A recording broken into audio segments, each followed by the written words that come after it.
Congress BJP ನಡುವೆ RSS ನಿರ್ಬಂಧ ಸಮರ ಜೋರಾಗ್ತಾ ಇದೆ. ಆರ್ಎಸ್ಎಸ್ ಇಲ್ಲದೆ ಇದ್ರೆ ಬಿಜೆಪಿ ಶೂನ್ಯ ಅಂತ ಪ್ರಿಯಾಂಕ್ ಕೆಂಡಕಾರಿದ್ದಾರೆ. ಆರ್ಎಸ್ಎಸ್ ಇಲ್ಲದೆ ಹೋದ್ರೆ ಬಿಜೆಪಿ ಏನು ನಡೆಯಲ್ಲ ಅಂತ ಪ್ರಿಯಾಂಕ್ ಹೇಳಿದ್ದಾರೆ. ಕಾಂಗ್ರೆಸ್ ಸಚಿವರ ಆಗ್ರಹಕ್ಕೆ ಬಿಜೆಪಿ ರೋಷಾವೇಶ. ತಾಕತ್ತಿದ್ರೆ ಬ್ಯಾನ್ ಮಾಡ್ರಿ ಅಂತ ಬಿಜೆಪಿ ಸವಾಲ್ ಹಾಕ್ತಾ ಇದೆ. ಇದು ಈಗ ಆರ್ಎಸ್ಎಸ್ ನಿರ್ಬಂಧ ಸಂಬಂಧಪಟ್ಟ ಹಾಗೆ ಪ್ರಿಯಾಂಕ್ ಹೇಳಿದ್ರು, ನನಗೇನಾದರೂ ಅಧಿಕಾರ ಇದ್ದಿದ್ರೆ, ನನ್ನ ಕೈಲಿದ್ದಿದ್ರೆ ನಾನು ಖಂಡಿತ ಬ್ಯಾನ್ ಮಾಡ್ತಾ ಇದ್ದೆ, ಅದರಲ್ಲಿ ಎರಡನೇ ಮಾತೇ ಇಲ್ಲ ಅಂತ. ಇನ್ನೊಂದು ಕಡೆ ಯತ್ನಾಳ್ ಚಾಲೆಂಜ್ ಹಾಕಿದ್ದಾರೆ, ನಿಮ್ಮ ತಂದೆ ಕೈಯಲ್ಲೇ ಆಗಿಲ್ಲ, ನೀವೇನು ಮಾಡ್ತೀರಾ ಅಂತ. ಸೊ ಕಾಂಗ್ರೆಸ್ ಸಚಿವರ ಆಗ್ರಹಕ್ಕೆ ಈಗ ಬಿಜೆಪಿಯವರ ರೋಷಾವೇಶ. ಇನ್ನೊಂದು ಕಡೆ ಈಗ ಈ ಚಟುವಟಿಕೆಗಳು ವಿಶೇಷವಾಗಿ ಅದನ್ನು ಬಂದ್ ಮಾಡಬೇಕು, ಆರ್ಎಸ್ಎಸ್ ಚಟುವಟಿಕೆಗಳನ್ನು ಅನ್ನೋ ಒಂದು ಪತ್ರವನ್ನು ಕೂಡ ಬರೆಯಲಾಗಿದೆ. ಏನೋ ಬಿಜೆಪಿ ಪಾರ್ಟಿ ಆರ್ಎಸ್ಎಸ್ನ ಕೈಗೊಂಬೆ, ಆರ್ಎಸ್ಎಸ್ನ ತೆಗೆದು ಬಿಟ್ರೆ ಬಿಜೆಪಿನೇ ಇರೋದಿಲ್ಲ. ಬೆಂಗಳೂರಿನಲ್ಲಿ ಸಚಿವ ಪ್ರಿಯಾಂಕ್ ಖರ್ಗೆ ಹೇಳಿಕೆ ಕೊಟ್ಟಿದ್ದಾರೆ. ಆರ್ಎಸ್ಎಸ್ ಇಲ್ಲದೆ ಬಿಜೆಪಿಯೇ ಇಲ್ಲ, ಧರ್ಮವಿಲ್ಲದೆ ಆರ್ಎಸ್ಎಸ್ ಶೂನ್ಯ ಆಗಿದೆ. ನಾನು ಆರ್ಎಸ್ಎಸ್ ವಿರೋಧಿ, ಹಿಂದೂ ವಿರೋಧಿ ಅಲ್ಲ ಅಂತ ಹೇಳಿದ್ದಾರೆ. ನೋಡಿ, ಬಿಜೆಪಿ ಪಾರ್ಟಿ ಏನಿದೆ ಆರ್ಎಸ್ಎಸ್ ಕೈಗೊಂಬೆ. ಆರ್ಎಸ್ಎಸ್ ತೆಗೆದ್ಬಿಟ್ರೆ ಬಿಜೆಪಿನೇ ಇಲ್ಲ. ಬಿಜೆಪಿ ಇಸ್ ನಿಲ್, ಶೂನ್ಯ without RSS, and RSS is zero without religion. ನೋಡಿ, ಸ್ಪಷ್ಟವಾಗಿ ಹೇಳಲಿಕ್ಕೆ ನಾನು ಬಯಸ್ತಾ ಇದ್ದೀನಿ, ನಾನು ಹಿಂದೂ ಅಥವಾ ಹಿಂದೂ ಧರ್ಮದ ವಿರೋಧಿ ಅಲ್ಲ, ಆರ್ಎಸ್ಎಸ್ಸಿನ ವಿರೋಧಿ. ಆ ತತ್ವದಲ್ಲಿ ಸಮಾನತೆ ಇಲ್ಲ. ಆ ತತ್ವದಲ್ಲಿ ನಮ್ಮ ಸಂವಿಧಾನಕ್ಕೆ ಅವಕಾಶ ಇಲ್ಲ. ಸಂವಿಧಾನ ಇಲ್ಲ ಅಂದರೆ ನಾವಿಲ್ಲ. ಲೆಕ್ಕ ಹಾಕಿ ಸರ್, ಕರಾವಳಿನಲ್ಲಿ ಯಾರ್ಯಾರು ಆರ್ಎಸ್ಎಸ್ಸಿಗೆ ಬಲಿಯಾಗಿದ್ದಾರೆ, ಮಲೆನಾಡಿನಲ್ಲಿ ಯಾರ್ಯಾರು ಬಲಿಯಾಗಿದ್ದಾರೆ, ಬಿಜೆಪಿ ಮಕ್ಕಳ ಬಲಿಯಾಗಿರೋದು ಬಡವರು, ಹಿಂದುಳಿದ ವರ್ಗದವರು, ದಲಿತರು. ಸೊ ಇದೇನು ಬ್ರೇನ್ ವಾಷಿಂಗ್ ಆಗ್ತಾ ಇದೆ ನಮ್ಮ ಸರ್ಕಾರಿ ಶಾಲೆಗಳಲ್ಲಿ, ಅನುದಾನಿತ ಶಾಲೆಗಳಲ್ಲಿ, ಸಾರ್ವಜನಿಕ ಇದರಲ್ಲಿ ನಿಲ್ಲಬೇಕು. ಇನ್ನು ಇದಿಷ್ಟೇ ಅಲ್ಲ, ಆರ್ಎಸ್ಎಸ್ ವಿಚಾರದಲ್ಲಿ ಬಿಜೆಪಿ ನಾಯಕರ ವಿರುದ್ಧ ಕಿಡಿಕಾರದಂತ ಪ್ರಿಯಾಂಕ್ ಖರ್ಗೆ ಈ ಹಿಂದೆ ಆರ್ಎಸ್ಎಸ್ ಬ್ಯಾನ್ ಆದಾಗ ಕಾಲಿಗೆ ಬಿದ್ದು ವಾಪಸ್ ಪಡೆದ್ರು ಅಂತ ಹೇಳಿದ್ರು. ಬನ್ನಿ ಏನೇನು ಹೇಳಿದ್ರು ನೋಡೋಣ. ನಾನು ನಿರ್ಬಂಧ ಎಲ್ಲ ಹಾಕ್ತಾ ಇದ್ದೀನಿ, ಆಚರಣೆ ಮಾಡಲಿ ನಿಮ್ಮ ಮನೆಯಲ್ಲಿ. ಜೋಶಿಯವರು ಮಕ್ಕಳು ಮೊಮ್ಮಕ್ಕಳು ಎಲ್ಲರೂ ಬಂದು ಗಣವೇಶದಲ್ಲಿ ಮಾಡ್ಕೊಳ್ಳಿ ಆಚರಣೆ, ಯಾರು ಬೇಡ ಅಂದಿದ್ದಾರೆ ಸರ್. ನಾನು ಪದೇ ಪದೇ ಇದೇ ಹೇಳ್ತಾ ಇರೋದು, ಅವ್ರ ಮಕ್ಕಳಿಗೆ ಒಂದು ನಿಯಮ, ಬಡವ್ರ ಮಕ್ಕಳಿಗೆ ಒಂದು ನಿಯಮ ಯಾಕೆ, ಅಷ್ಟೇ ಕೇಳ್ತಾ ಇರೋದು ನಾನು. ಅವ್ರಿಗೆ ಇದ್ರೆ ನಾನು ನಿಮ್ಮ ಅಮಿತ್ ಶಾ ಅವರು, ರಾಜನಾಥ್ ಸಿಂಗ್ ಅವರು, ನಿಮ್ಮ ಜೋಶಿ ಅವರು, ನಿಮ್ಮ ಅಶ್ವಥ್ ನಾರಾಯಣ ಅವರು, ಅಶೋಕ್ ಅವರು, ಯಾರೇ ನೀವು, ಇಡೀ ನಿಮ್ಮ ಅನುರಾಗ್ ಠಾಕೂರ್ ಅವರು ಎಲ್ಲ, ನಿಮ್ಮ ಯಾರ್ಯಾರು ಅಲ್ಲಿ ಮೇಲ್ಗಡೆ ಇದಾರಲ್ಲ, ಅಲ್ಲಿ ಕ್ಯಾಬಿನೆಟ್, ಇಲ್ಲಿ ಆಪೋಸಿಷನ್, ಇವ್ರ ಮಕ್ಕಳೆಲ್ಲ ಏನ್ ಮಾಡ್ತಾ ಇದ್ದಾರೆ ಸ್ವಲ್ಪ ನೋಡ್ಬಿಡಿ ಸರ್, ಅಷ್ಟೇ.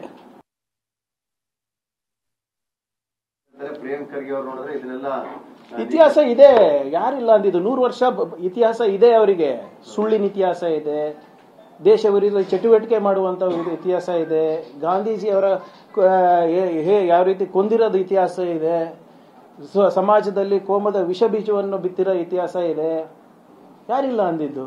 ಆದ್ರೆ ಆರ್ಎಸ್ಎಸ್ ಅವ್ರು ಏನಂತ ಇದ್ದಾರೆ ಅಂದ್ರೆ, ಅವ್ರ ಇತಿಹಾಸ ಬಹಳ ಎಲ್ಲ ಜನರಿಗೆ ಪ್ರೇರಣೆ ಮಾಡ್ತಾ ಇರೋದಂತ. ಇಲ್ಲ, ಅದು ಇವಾಗ ವಾಟ್ಸ್ಆಪ್ ಇತಿಹಾಸ ಈಗ ಸೃಷ್ಟಿ ಮಾಡ್ತಾ ಇರೋದು. ಅವ್ರ ಹಳೆ ಇತಿಹಾಸ ತೆಗೆದು ನೋಡಿ, ಕರೆಕ್ಟಾಗಿ ಗೊತ್ತಾಗ್ತದೆ.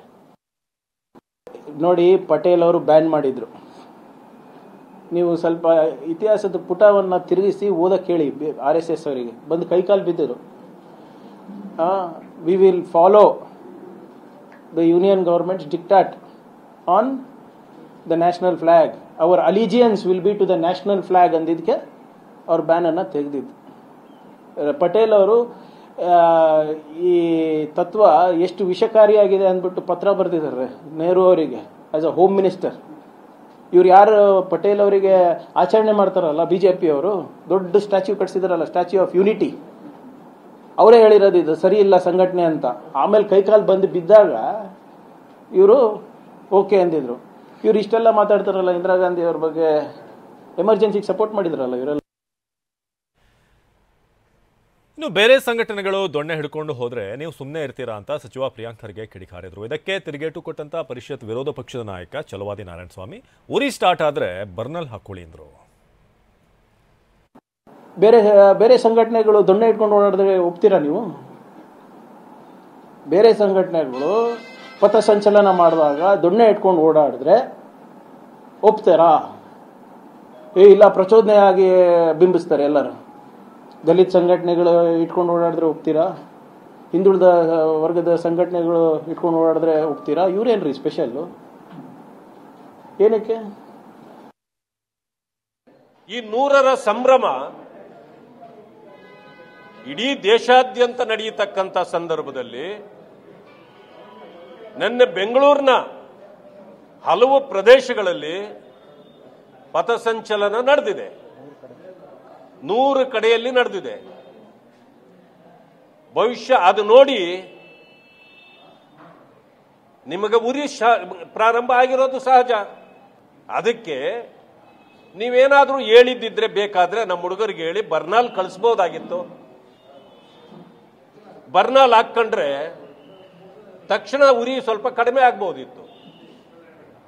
ಅದನ್ನ ಬಿಟ್ಟು RSS ಅನ್ನ ಬ್ಯಾನ್ ಮಾಡೋ ರೀತಿ ಮಾತಾಡಿದ್ದೀರಿ. ಪ್ರಸನ್ನ ಈ ಬಗ್ಗೆ ಹೆಚ್ಚಿನ ಮಾಹಿತಿಯನ್ನು ನೀಡ್ತಾರೆ ನೇರ ಸಂಪರ್ಕದಲ್ಲಿ. ಪ್ರಸನ್ನ, ಇದೀಗ RSS ನಿರ್ಬಂಧ ಅಥವಾ RSSನ ಈ ಒಂದಷ್ಟು ಚಟುವಟಿಕೆಗಳ ನಿರ್ಬಂಧ ಏನಿದೆ, ಇದು ಬಂದಿರುವಂಥ ಟೈಮನ್ನು ನಾವು ಗಮನಿಸಿದ್ರೆ ಈ 100 ವರ್ಷ ಸಂದರ್ಭ, ಶತಮಾನೋತ್ಸವ, ನಿನ್ನೆ ಒಂದಷ್ಟು ಪಥಸಂಚಲನ ಕೂಡ ಇತ್ತು. ಸೊ ಈಗ ಪ್ರಿಯಾಂಕ್ ಖರ್ಗೆ ಪ್ರಸ್ತಾವನೆ ಬಹಳಷ್ಟು ಚರ್ಚೆಗೆ ಗ್ರಾಸವಾಗ್ತಿದೆ ಅಂತ.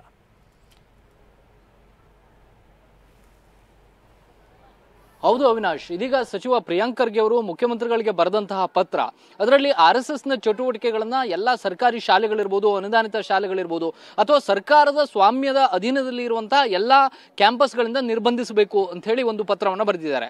ಇದು ಯಾವ ಕಾರಣಕ್ಕೆ ಬಿಜೆಪಿ ಮತ್ತು RSSನ ನಾಯಕರಿಗೆ ಸಾಕಷ್ಟು ಕೆಂಗಣ್ಣು ಬೀರೋದಕ್ಕೆ ಕಾರಣವಾಗಿದೆ ಅಂತಂದ್ರೆ, ಇದು ಕೇವಲ ಗಣವೇಶದ ವಿಚಾರ ಅಲ್ಲ, ಅಥವಾ ಲಾಠಿಯ ಬ್ಯಾನ್ ಮಾಡುವಂತ ವಿಚಾರವಲ್ಲ. ಇದು ಎರಡು ಸೈದ್ಧಾಂತಿಕ ಸಂಘರ್ಷ ಕಾರಣಕ್ಕೋಸ್ಕರ ಇದೀಗ ಬಹಳ ಚರ್ಚೆಗೆ ಗ್ರಾಸವಾಗಿದೆ. ಒಂದು, ಕಾಂಗ್ರೆಸ್ ಮೊದಲಿನಿಂದಲೂ ಕೂಡ RSS ಬಿಜೆಪಿಗೆ ಬ್ಯಾಕಪ್ ಮಾಡಿರೋದ್ರ ಬಗ್ಗೆ ಸಾಕಷ್ಟು ವಿರೋಧವನ್ನು ವ್ಯಕ್ತಪಡಿಸ್ತಾ ಇದೆ.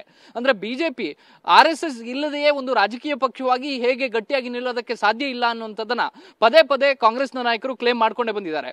ಈಗಲೂ ಕೂಡ ಪ್ರಿಯಾಂಕ್ ಖರ್ಗೆ ಅವರಾಗ್ಲಿ, ಹರಿಪ್ರಸಾದ್ ಅವರಾಗ್ಲಿ, ಅಥವಾ ಉಳಿದಂತ ಕಾಂಗ್ರೆಸ್ ನಾಯಕರು ಯಾರು ಖಟ್ಟರ್ ಕಾಂಗ್ರೆಸ್ಸಿಗರಿದ್ದಾರೆ ಅವರು ವಿರೋಧಿಸ್ತಾ ಇರುವಂತದ್ದು ಈ RSSನ ಸಿದ್ಧಾಂತವನ್ನ.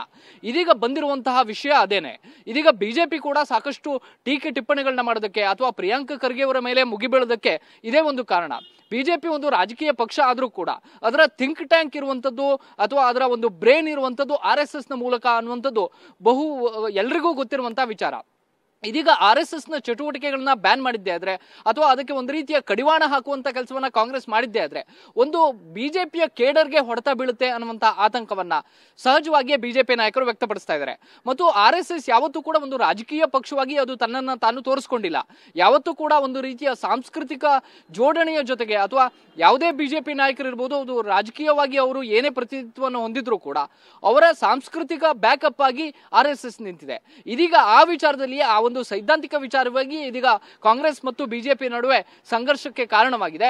ಪ್ರಿಯಾಂಕ್ ಖರ್ಗೆ ಅವರು ಬರೆದಿರುವಂತಹ ಪತ್ರವನ್ನ ಬಿಜೆಪಿಯ ಎಲ್ಲ ನಾಯಕರು ಕೂಡ ಪ್ರಿಯಾಂಕ್ ಖರ್ಗೆ ಅವರ ವೈಯಕ್ತಿಕ ನಿರ್ಧಾರ ಅನ್ನುವಂತ ರೀತಿಯಲ್ಲಿ ನೋಡ್ತಾ ಇದ್ದಾರೆ. ಆದ್ರೆ ಇದು ಕೇವಲ ಪ್ರಿಯಾಂಕ್ ಖರ್ಗೆ ಅವರ ವೈಯಕ್ತಿಕ ನಿರ್ಧಾರ ಮಾತ್ರವಲ್ಲ. ಇಡೀ ಕಾಂಗ್ರೆಸ್ RSSನ ವಿರೋಧಿಸೋದಕ್ಕೆ ಏನೆಲ್ಲ ಬೇಕು, ಏನೆಲ್ಲ ಅವಕಾಶಗಳು ಸರ್ಕಾರದ ಮಟ್ಟದಲ್ಲಿದೆ, ಅದೆಲ್ಲವನ್ನು ಕೂಡ ಬಳಸ್ಕೊಳ್ಳೋದಕ್ಕೆ ಹೊರಟಂತೆ ಕಂಡು ಬರ್ತಾ ಇದೆ. ಇದೀಗ ಪ್ರಿಯಾಂಕ್ ಖರ್ಗೆ ಅವರು ಒಂದು ಪತ್ರ ಕೊಟ್ಟ ತಕ್ಷಣ ಸ್ವತಃ ಮುಖ್ಯಮಂತ್ರಿಗಳೇ ಅದಕ್ಕೆ ಸೂಕ್ತವಾದಂತಹ ನಿರ್ದೇಶನವನ್ನ ಸರ್ಕಾರದ ಮುಖ್ಯ ಕಾರ್ಯದರ್ಶಿಗಳಿಗೆ ಕೊಟ್ಟಿದ್ದಾರೆ. ಟೆಕ್ನಿಕಲಿ RSS ಅನ್ನ ಬ್ಯಾನ್ ಮಾಡುವಂತದ್ದು ಮುಂದಿನ ದಿನಗಳಲ್ಲಿ ಹೇಗಿರುತ್ತೋ ಗೊತ್ತಿಲ್ಲ, ಆದ್ರೆ ಸೈದ್ಧಾಂತಿಕ ಸಂಘರ್ಷವಂತೂ ನಡೀತಾ ಇದೆ. ಅವಿನಾಶ್, ಧನ್ಯವಾದ ಪ್ರಸನ್ನ ಮಾಹಿತಿಗಾಗಿ.